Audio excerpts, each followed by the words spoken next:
Halo sahabat-sahabatku, selamat datang di Story Rahmat. Pernahkah kalian berpikir, mengapa bulan Ramadan begitu istimewa? Mengapa umat Islam di seluruh dunia menantikan bulan ini dengan penuh harap dan sukacita?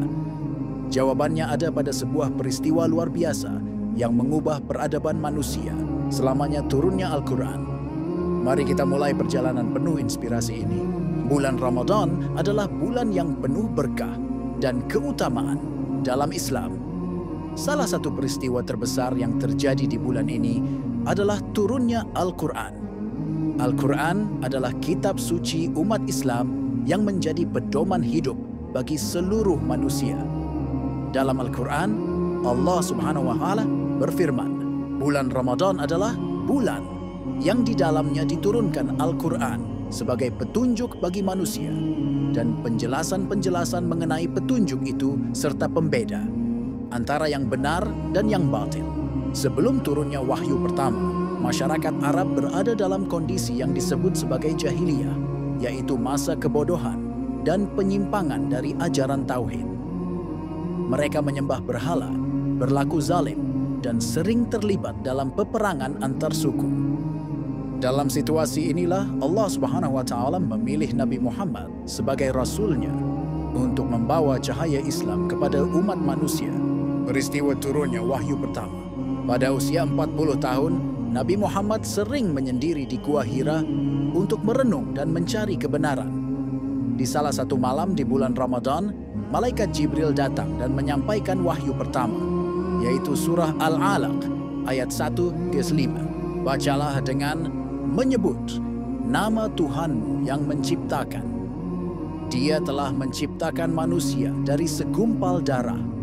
Bacalah, dan Tuhanmulah yang Maha Pemurah, yang mengajarkan manusia dengan perantaraan kalam. Dia mengajarkan manusia apa yang tidak diketahuinya. Peristiwa ini menjadi awal dari kenabian Rasulullah. Nabi merasa sangat terkejut dan ketakutan, lalu kembali ke rumah menemui istrinya, Khadijah, yang kemudian menenangkan beliau. Wahyu pertama ini menekankan pentingnya ilmu dan membaca sebagai pintu gerbang menuju pemahaman tentang Allah Subhanahu wa Ta'ala. Islam datang untuk mengangkat manusia dari kebodohan menuju cahaya ilmu dan iman. Al-Quran tidak diturunkan sekaligus, melainkan secara bertahap selama 23 tahun. Ada yang turun di Makkah, Makkiyah, dan ada yang turun di Madinah, Madaniyah.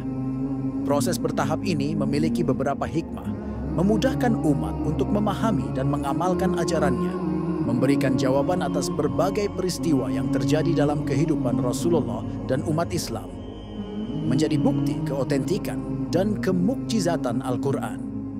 Al-Quran sebagai pedoman hidup. Al-Quran bukan sekadar bacaan, melainkan juga pedoman hidup. Ia mengatur segala aspek kehidupan, mulai dari ibadah, akhlak, hingga muamalah, hubungan sosial dan ekonomi. Sebagai umat Islam, kita diperintahkan untuk memahami, menghafal, dan mengamalkan Al-Quran dalam kehidupan sehari-hari. Bulan Ramadan adalah bulan di mana kita dianjurkan untuk lebih banyak membaca dan mentadabburi Al-Quran. Rasulullah sendiri memperbanyak tilawah Al-Quran di bulan ini, sebagaimana yang dilakukan bersama malaikat Jibril setiap tahunnya. Dalam sebuah hadis, Rasulullah bersabda, barang siapa yang membaca satu huruf dari Al-Quran, maka baginya satu kebaikan, dan satu kebaikan itu dilipat gandakan menjadi 10 kali lipat. Pentingnya menjaga kemurnian Al-Quran. Sejak pertama kali diturunkan hingga sekarang, kemurnian Al-Quran tetap terjaga. Hal ini merupakan janji Allah Subhanahu wa Ta'ala dalam firman-Nya. Sesungguhnya kamilah yang menurunkan Al-Quran, dan pasti kami pula yang memeliharanya. Keaslian Al-Quran tetap terjaga karena diturunkan dalam bentuk hafalan yang langsung diingat oleh Rasulullah dan para sahabatnya. Selain itu, penulisan wahyu juga dilakukan di masa hidup Nabi dengan penuh ketelitian oleh para penulis wahyu seperti Zaid bin Sabit. Kemudian, pada masa Khalifah Abu Bakar Ash-Shiddiq radhiyallahu anhu, Al-Quran dikumpulkan dalam satu mushaf yang kemudian disempurnakan kembali dalam bentuk standar pada masa Khalifah Utsman bin Affan Implementasi Al-Quran dalam kehidupan sehari-hari sebagai pedoman hidup. Al-Quran mengajarkan nilai-nilai kebaikan yang harus diterapkan dalam kehidupan sehari-hari. Beberapa aspek penting yang diajarkan dalam Al-Quran meliputi keimanan. Al-Quran menanamkan keyakinan kepada Allah Subhanahu wa Ta'ala, hari akhir, serta konsep ketuhanan yang murni. Akhlak. Al-Quran mengajarkan bagaimana menjadi manusia yang berakhlak mulia, baik dalam hubungan dengan Allah maupun dengan sesama manusia. Ibadah. Segala tata cara ibadah dalam Islam bersumber dari Al-Quran, seperti salat, puasa, zakat, dan haji. Hukum dan muamalah. Al-Quran mengatur berbagai aspek kehidupan, termasuk hubungan sosial, ekonomi, dan hukum. Keberkahan Al-Quran bagi umat Islam. Membaca, memahami, dan mengamalkan Al-Quran membawa banyak keberkahan bagi kehidupan umat Islam. Dalam sebuah hadis, Rasulullah bersabda, "Sebaik-baik kalian adalah orang yang belajar Al-Quran dan mengajarkannya."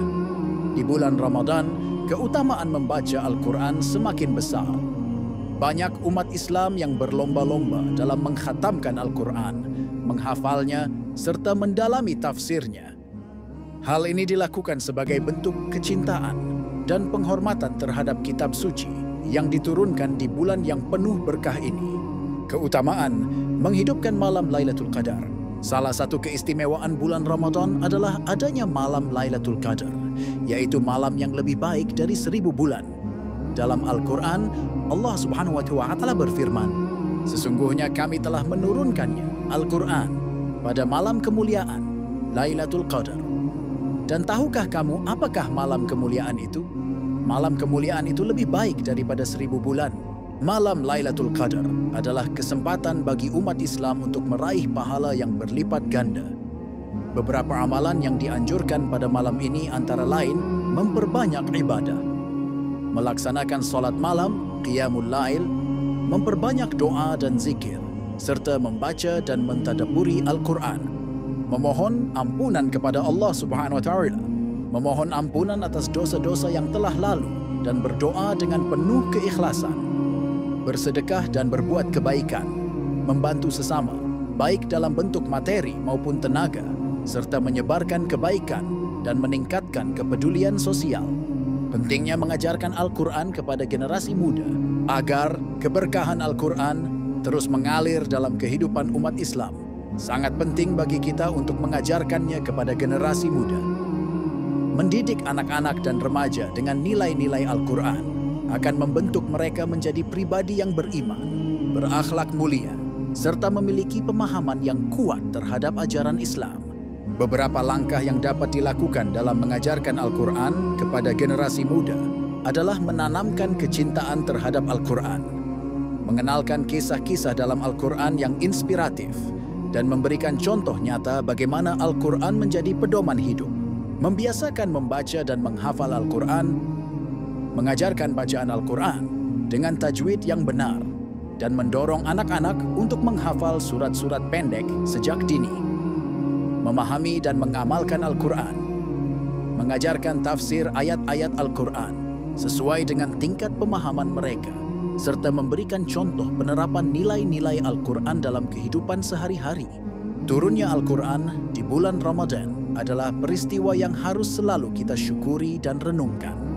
Sebagai umat Islam, kita memiliki kewajiban untuk membaca, memahami, dan mengamalkan ajaran-ajaran Al-Quran dalam kehidupan sehari-hari. Dengan demikian, kita dapat meraih keberkahan hidup dan mendekatkan diri kepada Allah Subhanahu wa Ta'ala. Semoga kita semua termasuk ke dalam golongan orang-orang yang mencintai Al-Quran, memperoleh syafaat darinya di hari kiamat, serta mendapatkan ridha Allah Subhanahu wa Ta'ala. Amin.